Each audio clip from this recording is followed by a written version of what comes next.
I've been playing poker for a while, and only now am I taking a trip to Vegas. Why, you might ask?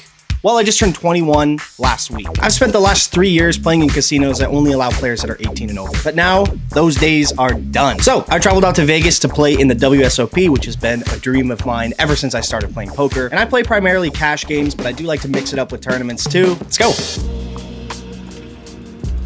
Hello, everyone. We're currently in Las Vegas, and it's 100 and something degrees outside, so I'm gonna make this quick. We're gonna be playing cash for the next week or so, and I'm gonna take you through the life of the grind. I'm actually not joking when I say 120 degrees outside. Holy, it's hot. I woke up at 2 p.m. today. Now we're gonna go to the Wynn and play cash. Off to the Wynn we go. A nice little drive down the strip looking at all the casinos I've been waiting to play at for all these years. I'm getting pretty pumped to play. We get into the 5-10 game after a bit for 2,500. And the first hour of this one consists of some small pots, unfortunately not really going our way, so we're stuck a few hundred early. And then we play this one with ace 10. There's 2 limps for $10 and I raised to 60. It might be a little bit loose, but nonetheless, both of the limpers call. The flop comes a dry ace high board and they both check to me. This time I decide to check back given how dry the board is.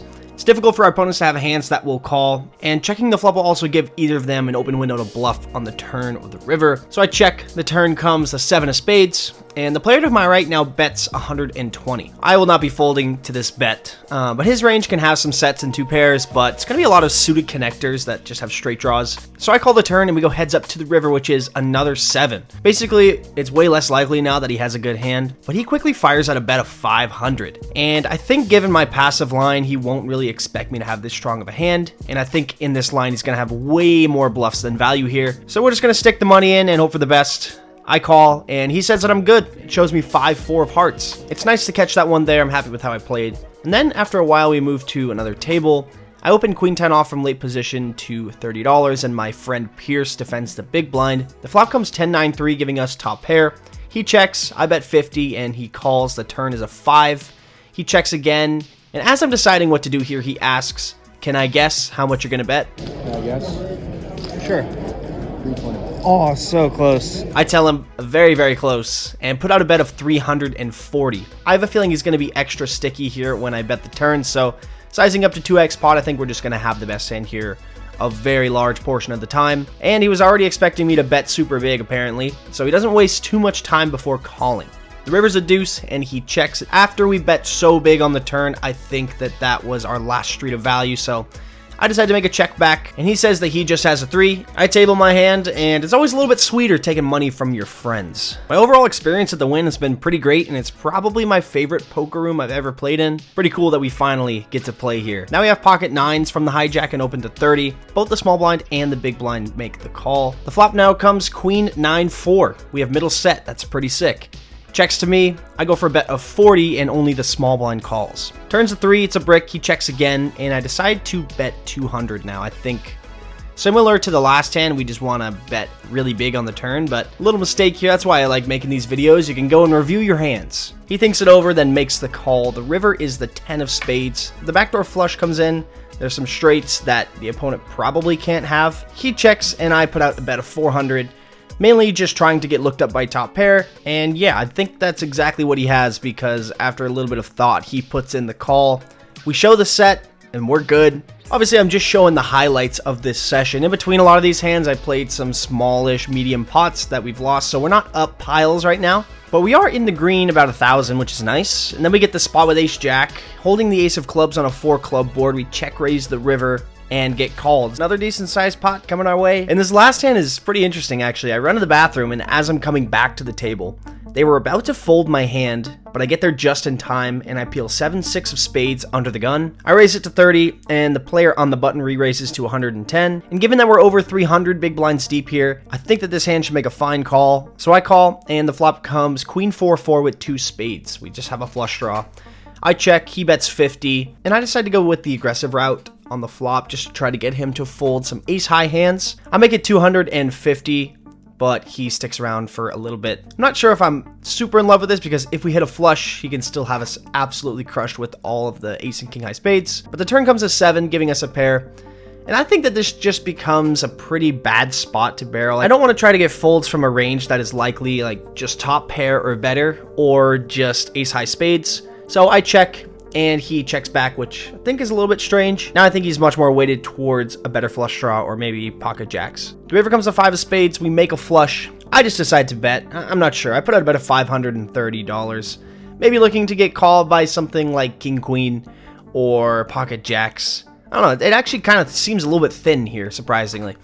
But he ponders a bit before raising to 2100. It's a pretty easy fold here in my opinion, but it's just a gross spot. So it's possible that he can have like ace king off of the spade, but let me tell you, you just don't see that in these games often enough. So pretty easy fold here, and we just move on. The game dries up after a little while, and we cash out with a small profit of $210. But our night doesn't end here. We make our way to the Venetian and hop into another game. Unfortunately, we couldn't film this one, and we lost about $1,400. But hey, at least we had a good time. The Venetian and Wynn are definitely my 2 favorite rooms in Vegas. And also, if you're in Vegas late at night, the Grand Cafe is the move. I promise, it slaps every time. I've definitely been on a DGen schedule, but hey, of course we're in Vegas. I've only been here for a little bit, but one of my favorite parts has been driving through the strip at night.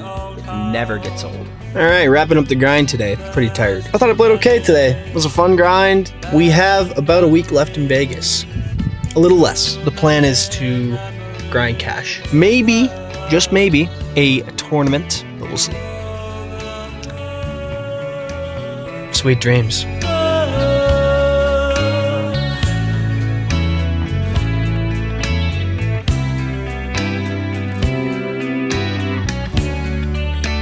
Cycle by, big and all my dreams. The saddest thing. All right, another day, another grind. We are back. Got some good sleep. My schedule's so just done. Damn, it's so hot, bro. Why is it so hot? It's so hot outside, but then you get in the casino. It's a little chilly. Off to the Wynn we go. Friday night, little 510. Come on. Only got a couple more days left in Vegas. Hopefully we can make the most of it. One of the first hands we play, we rivered 2 pair with king 9 and call a pot size bet on the river of 200, but lose to a rivered straight. And then we get it back after flopping top set with pocket kings in a 3-bet pot. Unfortunately, we just take this one down on the turn with no additional value, but I'm not going to complain about top set. Starting this next one about 3k deep, we open ace king to 30, there's one call, and our friend Pierce, who played with us in the last session, squeezes to 150. And if we were heads up, I would prefer to just call here because we are so deep. Ace king offsuit isn't that strong anymore, but I would hate to see the other player come along and then we got to play this one multi-way. So I 4-bet to 450, the other guy folds, but Pierce calls. The flop comes 10-8-4 with 2 spades, and when he checks, I think something around half pot on this low board is good when we're this deep. I bet 500 and we get the fold, so pretty easy to take that one down. We will absolutely take it. We probably just had the best hand anyway, but it's nice to win regardless. Now this is the hand of the session. We are once again battling with Pierce. He opens an early position to $30, and I'm in the cutoff with ace-6 of clubs and call. Since there's a big blind ante in this game, you kind of get to play more hands, but a suited ace in position, I'll take it. We go heads up to a flop of king 6-3 with 2 clubs, pretty much the dream flop. He checks, and I bet for $30. Then he puts in a massive raise to 240. Pretty large raise here, but he can definitely have hands like king, queen, ace, king, aces, kings, you know the whole thing. But when we have a chance to make the nuts, we are not going to be folding. So I call. The turn is the 10 of diamonds. And he throws out the old pot-sized bet for 600. We have a pair, we have the nut flush draw, we're in position. In some scenarios, we can actually win at showdown with our 6. It's unlikely, but you never know.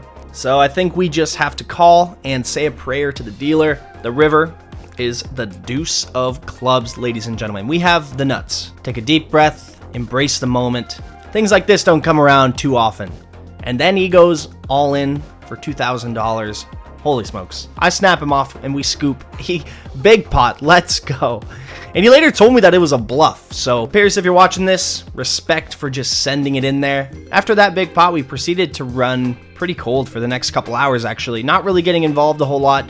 We lost a 3-bet pot with kings on an ace-high board, and then a 4-bet pot with ace-king after blah, blah, blah, blah, blah, blah. Yeah, you know, whatever. I don't need to tell you how I was running not great. Can't complain after that big pot.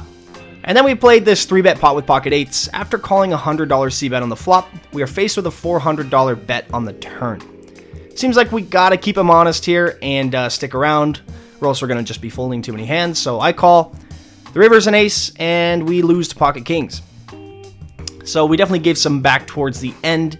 We still booked a profit of $1,500, and we will certainly take that. So now you might be wondering why we're playing 1-3 all of a sudden. Well, my friends Global Kenny and Danny are here, and we want to just go splash around at low stakes for a bit. After about an hour and a half, Danny ends up running a 10K stack. This is a 500 max buy-in, folks. And I'm in for $3,000 stuck piles. Danny is running like God. We're finally ending this one with a $500 four-way flip.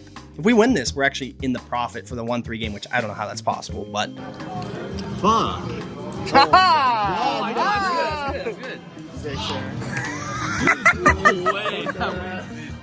I don't know how I pulled that off, but we made a couple $100. This might have been my favorite session of the entire trip. Shout out to Kenny, Danny, and Sean for a good time. And yeah, I got super late. After that, we played some Baccarat, and then we went home. My overall experience in Vegas was pretty incredible.